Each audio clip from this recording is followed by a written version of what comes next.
కేసీఆర్ కేటీఆర్ల ఫోటోలతో ఈనో పోస్టర్లంట. మీకు ఒకసారి నేను వాట్సాప్లో కూడా చూపించే ప్రయత్నం చేస్తా. ఎప్పుడైతే ముఖ్యమంత్రి రేవంత్ రెడ్డి గారు దావోస్ పర్యటనలో తెలంగాణకు అత్యధికంగా నిధులు రావడంతో ఇలా కడుపులో మంట మండుతున్నట్లు అనిపిస్తుంది. కడుపులో మంటతోని మనకు వచ్చినటువంటి దావోస్ పెట్టుబడుల మీద వీళ్ళు అక్కసు వెళ్ళగక్కుతున్నారు. చూసినాం, కొందరు మీడియా సమావేశాలు కూడా ఏర్పాటు చేసి ఇదంతా బోగసు, అసలు తెలంగాణకు ఎటువంటి పెట్టుబడులే రాలేదని చెప్పి ముఖ్యమంత్రి బృందానికి వాళ్ళు తీసుకొచ్చినటువంటి ఈ పెట్టుబడుల మీద కూడా దుమ్మెత్తి పోసే ప్రయత్నం చేస్తున్నారు. మరి దానికి కొంతమంది చూడండి, హైదరాబాద్లో పెట్టుబడులు చూసి కడుపు మంట వాడండి ఈనో. ఈ హైదరాబాద్లో చాలా ప్లేస్లలో ఈ హోల్డింగ్స్ వెలిసినాయి. మరి ఎవరు చాలా ప్లేస్లలో ఇటువంటి హోల్డింగ్స్ అయితే వెలిసినాయి. దానికి సంబంధించినటువంటి వార్తనే. హైదరాబాద్ మహానగరంలో బీఆర్ఎస్ అధినేత కేసీఆర్, ఆ పార్టీ వర్కింగ్ ప్రెసిడెంట్ కేటీఆర్ ఫోటోలతో వెలిసిన హోర్డింగ్స్ అంట ఆసక్తికరమవుతున్నాయి. ఇటీవల దావోస్ పర్యటనకు వెళ్ళిన సీఎం రేవంత్ రెడ్డి తెలంగాణ రాష్ట్రానికి 1,78,950 కోట్ల పెట్టుబడులను తీసుకొచ్చారు.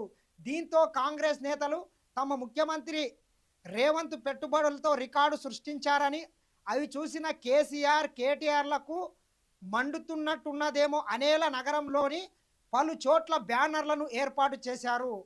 అందులో పెట్టుబడులు చూసి కడుపు మంట వాడండి ఈనో.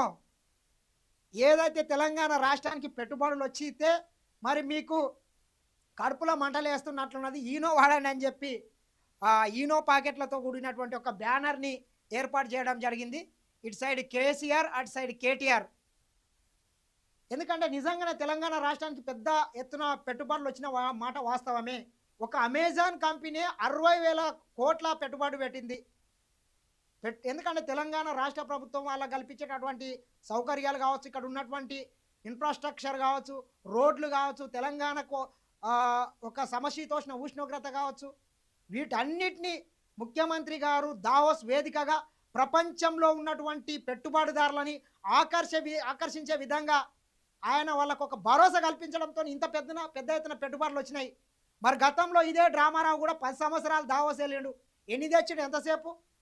ఆయన పీకింది ఏంది, పొడిచింది ఏంది? ఆయనకు వచ్చినటువంటి ఏదో నేను అమెరికాలో పెద్ద ఉద్యోగాలు చేసుకుంటా అని చెప్పి ప్రజల్ని మభ్యపెట్టే ప్రయత్నం చేస్తే వచ్చింది లేదు, సచ్చింది లేదు.